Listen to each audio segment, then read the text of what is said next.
welcome to Fondue Famous. I'm your host, Kelly Northlee with eXp Realty. Today we're here at Hang 10 with Keen, the owner, and he's going to tell us a little bit about what got him into doing this and kind of what brought him into Fond du Lac and downtown. Sweet, I'm excited. Thank you for having me. Yeah, thank you. Of course. So what do you want to know first, I guess? Okay, so what made you want to open up this in Fond du Lac, Wisconsin? So it was kind of a story of a few different things. I was disillusioned with the corporate structure of a lot of things. Okay. Just in terms of like promises being made and then immediately broken with certain, corporations, and I wasn't obsessed with the typical 9 to 5. For me it was a 7 to 5, and I just wasn't really compatible with those hours. Yep. So in college I really enjoyed my job at the restaurant I was working at, and she had always told me, my boss there, shout out to Island Sushi up in Appleton, they're absolutely fantastic. She always told me to be my own boss. And I said, you're crazy. Like, I see what you deal with on a day-to-day basis. Like, I'm all right on that one. I don't need that in my life. But shortly after, some things happened, I kind of saw the value in what she was saying. So, after I got my degree in business management, and became sort of disenfranchised with the corporate structure of things, I said, all right, let's do it. Let's open our own business. This was around the same time that we found out that we were going to be having our first child, Maisie. So we just kind of said, screw it, let's see what happens. Let's move back into our hometown and, make something happen. So we were originally going to do sushi, but just the way that the health code works, the health department was not going to let me do sushi rice at the farmers markets. Okay. That was kind of my big problem, is because rice is acidified, which means it's held at room temperature. You need to take constant pHs of it. Okay. They're not going to let you do that on the street, which, understandably so, I get it.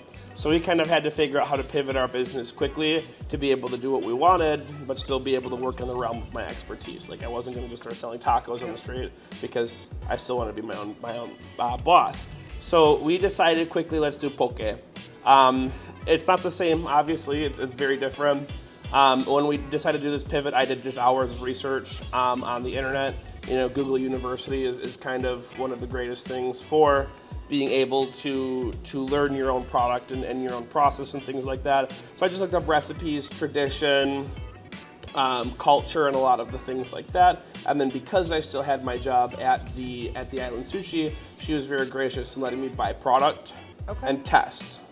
So I tried 3 different recipes to start, as well as one that I've just kind of had forever with the crab salad.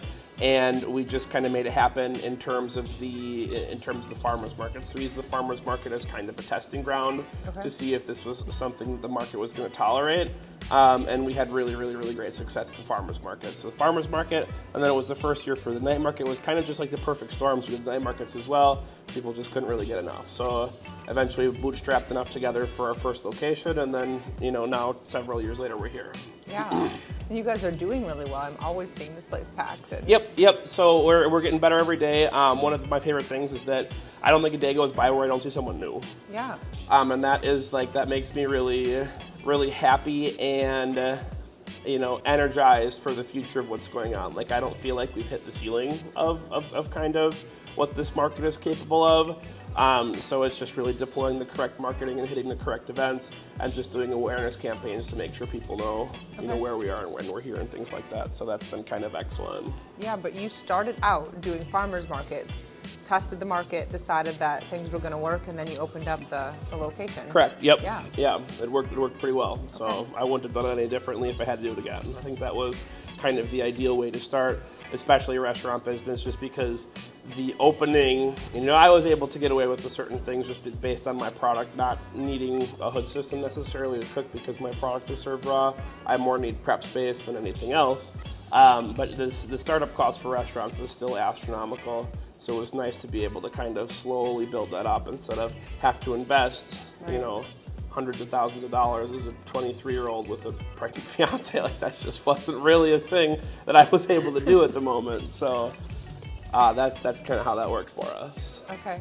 And so what exactly is it Poké? Is it Poké? How do we pronounce it? Poké is the correct pronunciation with it. Okay. In my research, I found that Hawaiians don't really care. Yeah. They're just happy you're eating their food. They're like, you enjoy it, awesome. I don't care how you pronounce it. So they're chill people. They're very relaxed, chill people.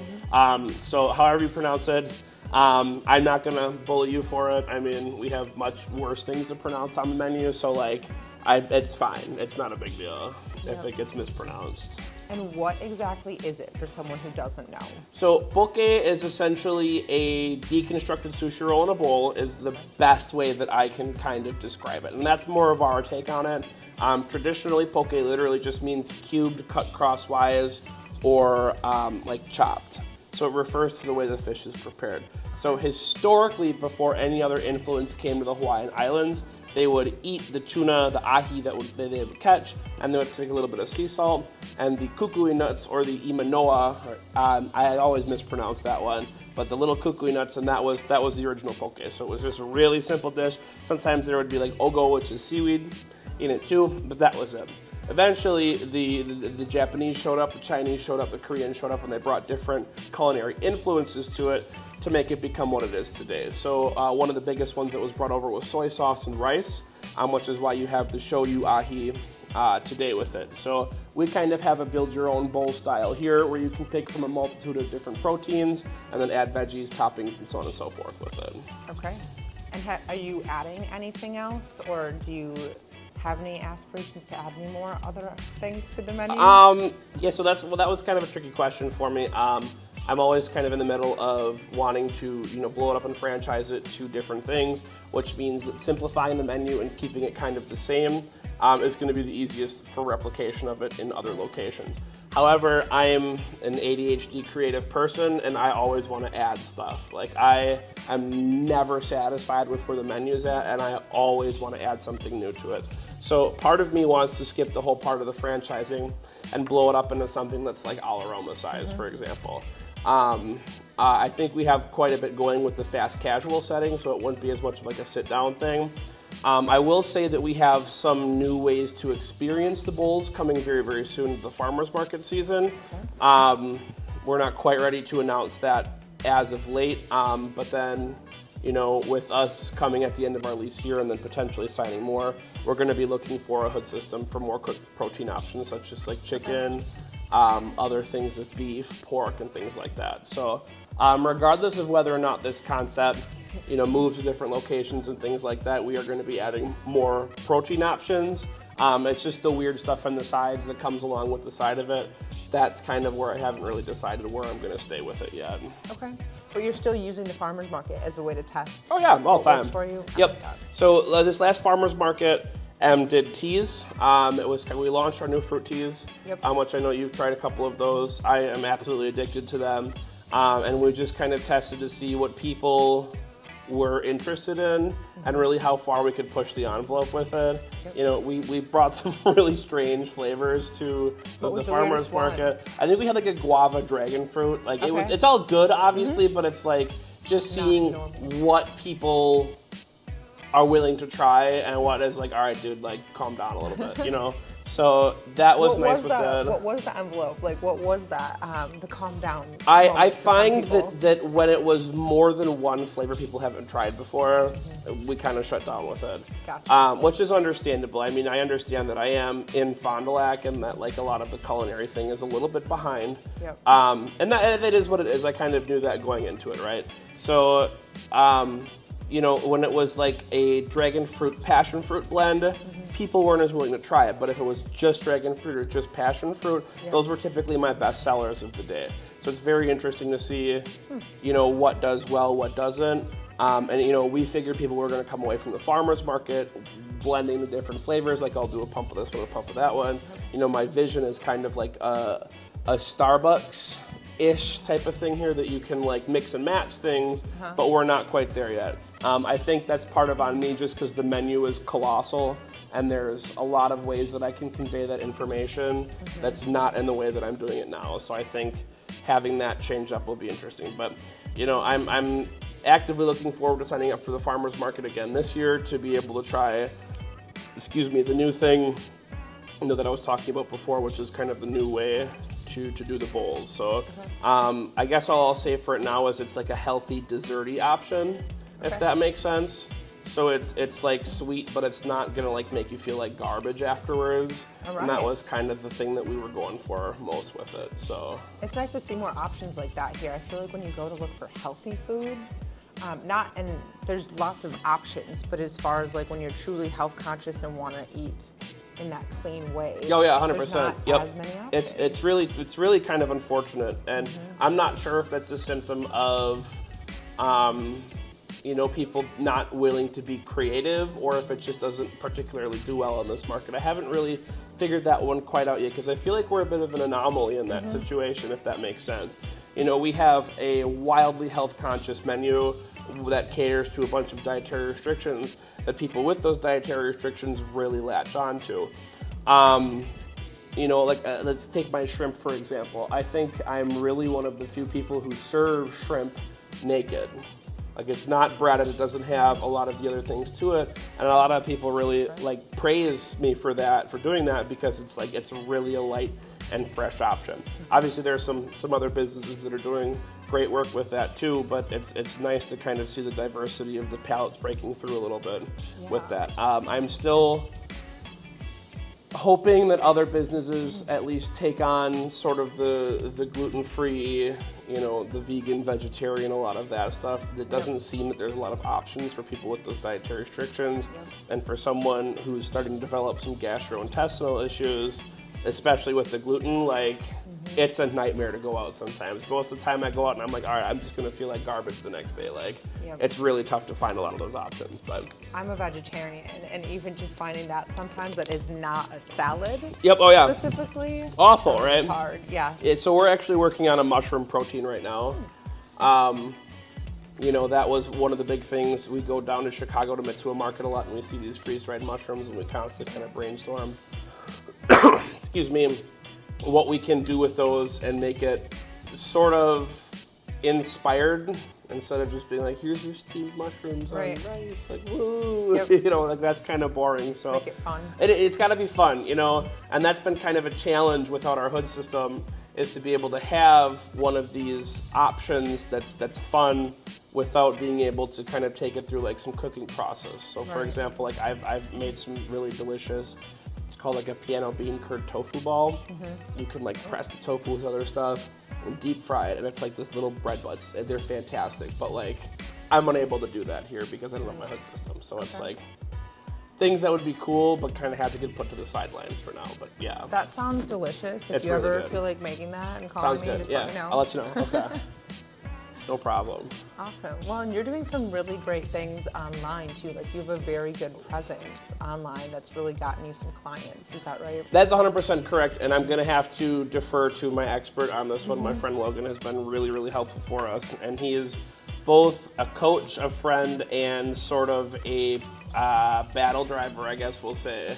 I'm not as social media forward as I could be. Yeah. I don't. You wouldn't know that though, looking at your Yes, and that's kind of the idea, is that being encouraged to post every day, but keeping it authentic was been really big for me.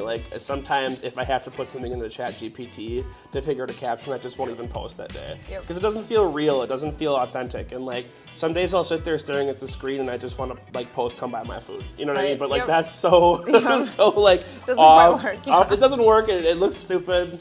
And it's kind of off the wall. So I see a lot of other people doing really good stuff online, and I'm sort of inspired to kind of do that. But I definitely want to showcase the product a lot more. But we've definitely been learning to wield some of the weapons that online has for that, and I think we've seen really great results with that, especially with us being a little bit back, tucked into a corner a little bit. Right. Do you think that has any that hinders you at all, just being off the main strip? I do. So wild. And well, I mean, I kind of knew this. The whole thing has been kind of an underdog story. Our first location was in a gas station. Yeah. I knew going into it that it was going to be a little bit of an uphill battle because I don't have this massive access to capital, that it was all, sheer force of will to get into it. So it's like, we knew that we're not going to be going into the most visible spots. It was just a matter of making some of these spots work. Now, if we were in some of these visible spots, I'm not sure my business would be doing as well, because I've been able to learn how to be a business owner and learn how to take care of a ratcheting up clientele. If it was just like boom right off the bat, I probably would have gotten absolutely smashed without the correct staff to do it, and it might not have turned out super well. So while it has been kind of a hindrance to the business, I will say it's been kind of a blessing to allow me to screw up some things in a lower stakes environment. And so now we're trying to learn how to maximize the most out of our space. I think the biggest issue that we run into is the parking situation. It's just abysmal out there. I really wish they would have 30-minute parking that people could kind of like patronize the businesses over here and then like get up and go instead of parking all day. But that's neither here nor there with it really. But yes, to answer your original question, I mean it's been a struggle, but it's been a good struggle because it's forced me to learn and grow in a way that I otherwise wouldn't have. What do you think your biggest challenge in having a storefront is? That's a great question. I would say the weather and staffing can be two very tricky things. Okay. It's frustrating having a storefront a little off the beaten path because when there's a snowstorm, I can just kind of kiss that day goodbye almost. I just kind of know that it's going to be not a great day with it. And that is what it is. I mean, and then keeping it staffed some days is difficult. I mean, that's why we have a bit more restrictive hours than we could. We're 11 to 7 right now. I would like to be 11 to 8 at a certain point, but I don't think we'll ever take it anything more than that just because I need to see my family. My team needs to see their families. I'm very big on some of that stuff. But sometimes, a lot of the time when team members need off, and I don't really believe in requests off. You tell me when you're taking off, and it's there. As long as you give me enough, like advance notice, I'm not going to give you any grief on it. It's just like I think that's a millennial thing, to be honest with you. But like that can lead to some struggles some days when we're understaffed and we just get murked, and it's like, oh man, all of a sudden you're exhausted, and then you got to get up and do it the next day and things like that. So those are very challenging. And then there's just the expenses at the moment they can be a little crushing with the store. I mean, people don't really understand just how much goes into like a brick and mortar business, whereas owning a food truck, they don't really have the same expenses that a brick and mortar store does, because regardless of whether or not we have a good day in sales, we still have to wash all the dishes at the end of it, take the chemicals onto the floor, use the towels, use paper towel, use all of the cleaning supplies and the things that go into it to be able to clean the store and bring it to the next day. So it's frustrating, but it is what it is, Excuse me. Well, what do you think your favorite thing about having this is? I like that it's different every day, if that makes sense. So I like being able that people can come in here, and that the more that you can come in here, the more that I kind of get to understand your story. And at a certain point, you go from just like a person that comes in here to you basically look at me, grunt, and I will make your order, right? Like you don't really need to make any conversation with that. So I think that's been the greatest thing for it. And then I think just being able to create a living with my own hands has been excellent. When I had my first location, I always used to say how weird it was that you just like wake up and like go to a place that like nobody really told you to be there, and you just kind of do what you want until you decide that you're done, and then you go home for the day, and then you're like, all right, well I'm gonna do it again tomorrow, and then you just like there's no like guidebook to it, which is weird, but like to me that represents a challenge for my brain. That's like, how do we figure out how to do this in a way that's like fun and exciting, but like it's still me, I guess, if that makes sense. Like I can still do things my way, and it's nice to be able to just build the relationships with different people that come in here and learn people's stories and so on and so forth. So I really like the aspect of the customer service with it, and then being able to hand them something that like is my recipes I made. Yep. You know, all of it pretty much from scratch. You know, we have a very few products that we just like open a jar and dump it on your bowl, right? Like we really don't do that very much. And then to see people's reactions with it, I think every chef just wants people to enjoy their food. And being able to like get that real-time feedback with it and then talk with people has been probably my favorite thing.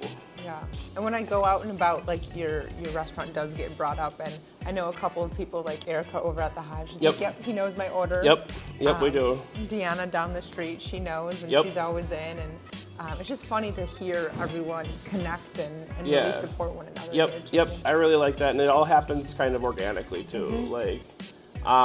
That's the really cool thing about, I think, our downtown business scene is that there's a lot of people that want to support each other because they like each other's products, not just because we all share the same area. Given it's nice to want to, you know, improve your downtown and things like that, but I take a very, you know, Ayn Rand philosophy to it, whereas if you do what's best for yourself, it's the best thing for your community typically on like a case-by-case basis. So by improving my product and improving my store and improving what I'm doing here, you are improving your community.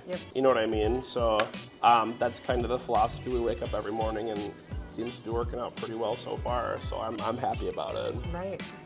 Yeah.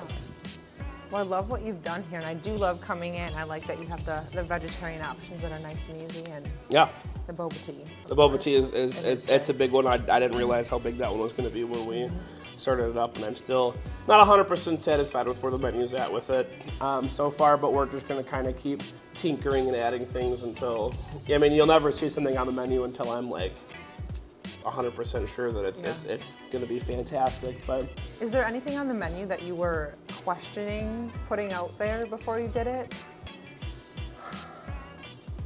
Not really. No. I sample a lot of stuff, and then there's some things that have gone through a few iterations. So, you know, like I said, I don't really like to serve anything out of a jar or a can if I can help it.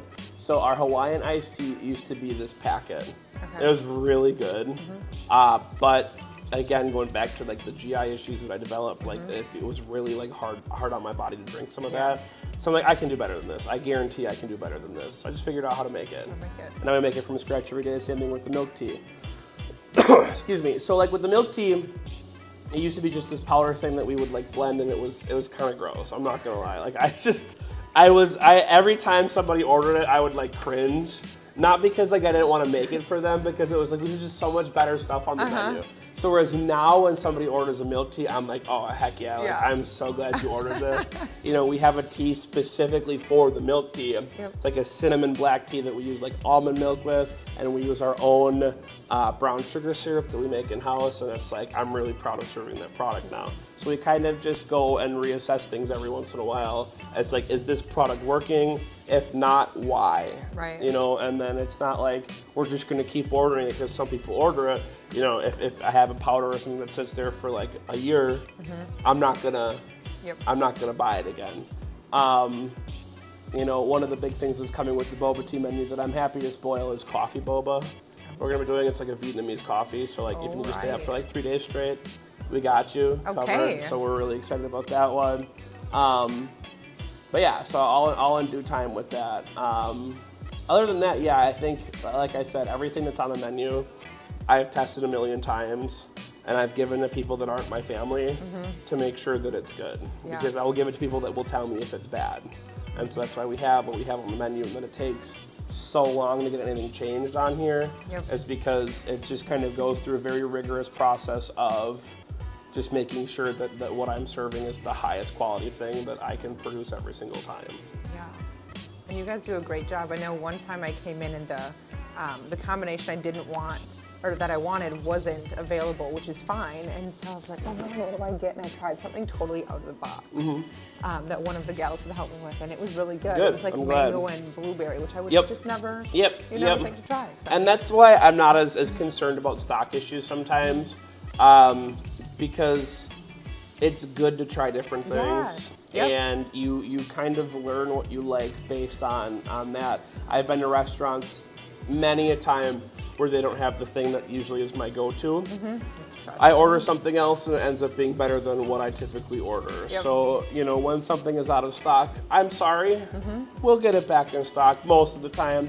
Sometimes they just hit me with a, hey, it's out of stock forever now. And I'm like, oh, cool. I can't wait to break that to my customers. But for the most part, we do appreciate people being willing to try something else. And if not, I understand, right? Like it's hard-earned money. I understand that, like, when people come in and patronize my restaurant, they're not just giving me dollar bills. They're giving me hours of their life that they worked for, right? Like, that's kind of how and if you don't want to try something that you might not like, I totally understand that. Given I usually have a policy, if you try something new and you hate it, I'll make you something else for free. And like, I'm willing to stand by that, right? Like, obviously, like, please don't come in and be like, well, I don't really like this one, and then sample all the flavors and be like, oh, I think I'm okay, and then and that's how I tried the whole menu in right. one day. You know, I always joke about that with different ice cream places, but like, yeah, like, well, I would rather you leave here with something you enjoy than just get your money. You know, I think that's a big business philosophy that's dying, given it's dying a slow, horrible, ugly death. I wish it would go a little bit faster, but it seems that business mentality is going away, and then a lot of other businesses here around town would rather have you leave their store in something that you appreciate and enjoy, versus just like, I got them this time, you know, like but the that's old time. customer service. It is customer service. It's a totally different thing. So, yeah, and I'm willing to stand by that 100% of the way. So, well, good. Well, is there anything else that you'd like to add, or would you like to mention where they can find you online as well? Facebook and Instagram at Hang 10 Poké. Okay. Make sure you put the Poké. You won't find anything if you just do Hang 10. There's a lot of surfing stuff out there. Check out our page at The Big Blue Yummy. That's our food truck page. We're doing a lot of cool stuff out of that one too. That's my shared business with my family. It's our food truck, so it's owned by. I'm learning how to be a business partner instead of just like a sole proprietorship. So that's been a lot of fun to learn how to work with my mother, because she has much different strong suits than I do. So sometimes it leads to a little bit of friction, and sometimes it's like a really beautiful, like, I get to be the creative, she gets to be the process thing. We show up to an event, crush it, call it a day. And other times we're here like 30 minutes before we need to be in the event and yelling at each other. And I think that's just how it goes. I love you, Mom. I'm so sorry. I'm like this. I try. But yeah, check that out. We got a lot of cool events coming up with that. We run a grilled cheese concept out of it. In the fall, we do caramel apples out of it. And then, we do a lot of stuff with it. So getting the food trailer on the advertising train has been a big one that we're integrating everything with it. And then obviously all the time in summer we do the Poké as well with it. So I kind of want to try to be in Appleton a little bit too with the food trailer. Especially, I have a really great team in the store right now. I'm really proud of them because for the first time, and a lot of it's my own control issues too, but like it's the first time I will go to do anything and I know my store is fine. I know they got it. And that's a weird feeling for me. Like, it's good. Sometimes I'll just sit there and watch them do their thing. And I'm like, oh man, I feel worthless right now. But I think that's where I need to be to figure out to be able to move on to some of the different projects like the food trailer and things like that. So, but yeah, check the food trailer project out. And we got some other stuff coming, but that one isn't quite ready to really publicly announce and everything yet. But yeah, so I appreciate the talk and everything like that, and I had a lot of fun. So thank you. We'll stay tuned on the big news you've got. Please do. I usually drop something like once every couple weeks on Facebook because I like to keep it fresh and interesting. So, keep us on our toes. Well, thank you. Thank you very much. Appreciate it.